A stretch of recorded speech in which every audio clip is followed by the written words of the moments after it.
Right, let's crack on. I want to talk about before, now, next with you lot. I've got about 12 minutes to jam, so let's do this. I'm here with David Shing from AOL. David, you've just delivered your presentation before, now, next. Yeah, so John. where are we and where's it all going? Oh boy, yeah, thanks. You sat in the room, you got the gist of it, but look, the reality is we're in a kind of an interesting space right now. Social is the new kid on the block.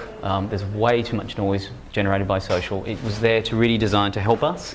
I think in many respects it can hinder us simply because there's so much noise. How do you filter it? So it's really overwhelming, and I think the web at the moment is underwhelming because you can't really find what you're looking for. It's one of the challenges. I also believe we need to rewire our elastic brains. I can barely read the Sunday paper nowadays. I think we have Google to blame for our skimming culture, that we just absorb a lot of information, we don't go deep. I think we need to go deep now because attention is the new economy. That is the new thing that we're actually buying for. I don't think it's about clicks. I actually think it's about dwell time, it's about retention, it's about engagement. The second part of your question is what's next. I think curation is going to be massive. Because of this unfiltered noise, we want to filter it down to something that's more valuable. I think curation is going to be really important.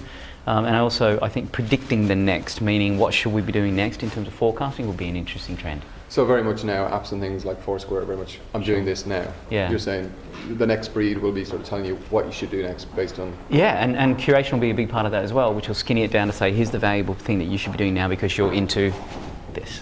Okay. You also said the whole idea of liking and following, it's totally demeaned friendship, I suppose, hasn't it, really? Yeah. Yeah. I mean, what, just because it's so easy, I mean, or just because there's so much... I mean, yeah, so look, the principle around that is I do think they're being diluted, and it's a controversial statement to make, but I understand. However, the reality is this, before we could communicate back in the day, we would have to friend each other, we'd have to accept my friendship, and then we could literally have a dialogue. It doesn't work like that now. So you can like many parts, you can like many parts before you actually like the whole.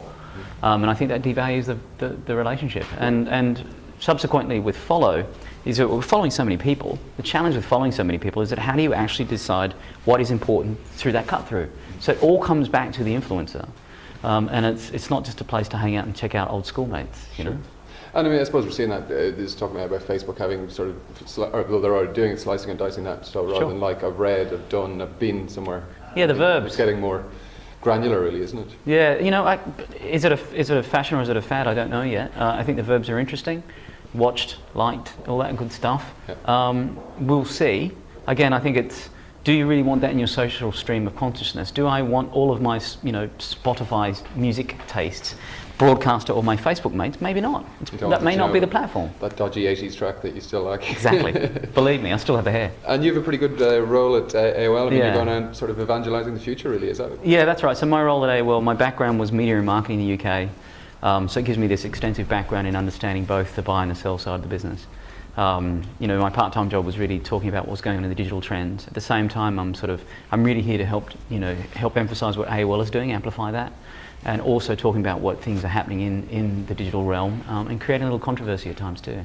And if you had to choose one technology, because you ran through a lot of things in your presentation, augmented reality, QR code, sure. If there was one thing you had to pick, what really excites you at the moment? Well, you hit two of them. I think are big things for me. I think augmented is a big part of the future.